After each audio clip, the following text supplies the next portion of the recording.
Welcome back to the Wildflower Diaries.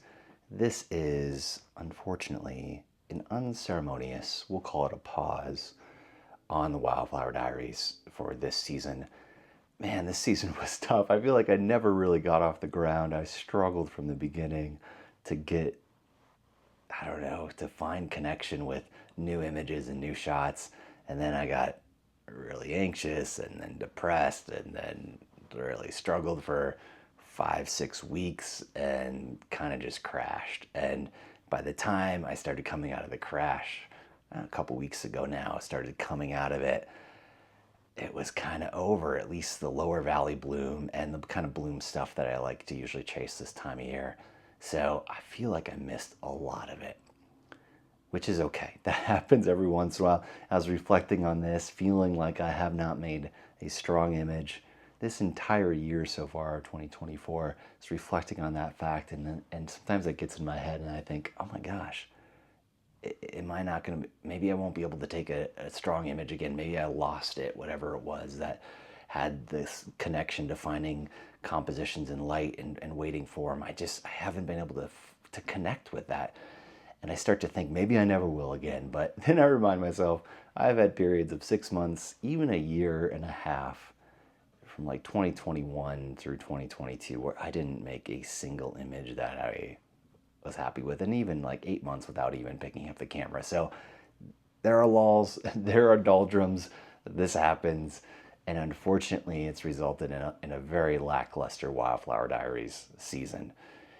It's not over. I mean, the harsh reality is it's 100 degrees now, and there is blue and hazy, not great light anymore, and things are drying up quickly. The subalpine flowers and alpine flowers are still blooming and will be blooming through early August. So here's my plan. I'm not able to do weekly Wildflower Diaries episodes for the rest of this season, I'll say.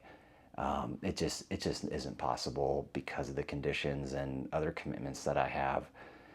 And I was making an episode this week, but my tripod broke for my vlogging camera, so I'm waiting for a new one to come. So I've had to put pause on even recording anything. Anyways, all this to say, for the remainder of this summer, I'm just going to be doing episodes as they happen instead of keeping on a weekly Tuesday evening posting schedule. I have some trips coming up, backpacking trips to get into subalpine and alpine to do some more wildflower photography images I'm really excited about, but aren't happening for a week or two or three through early August. So not able to maintain that weekly schedule for the foreseeable future. I really appreciate everybody following along. My goal has always been to be consistent with posting these to, I don't know, I crave consistency with people who are sharing things and wanted to provide the same for an audience. And unfortunately, that has not really come to pass this season. So thank you for sticking with me through all the little hiccups over the last several months with this season of Wildflower Diaries. Less than ideal.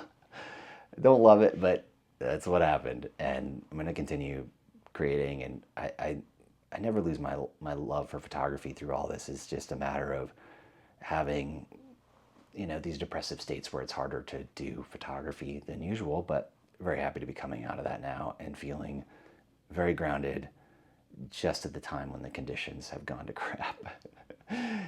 Oh well, so it goes. The only thing you can keep doing is keep showing up and trying, and every once in a while, the light's right, the mood is right, the composition is right, and it works every once in a while. So that's the thread I'm going to follow. Again, I really appreciate you watching and sticking along through all this journey. And there will be an episode soonish, I hope, in the next couple weeks. Thanks again. Have a great day.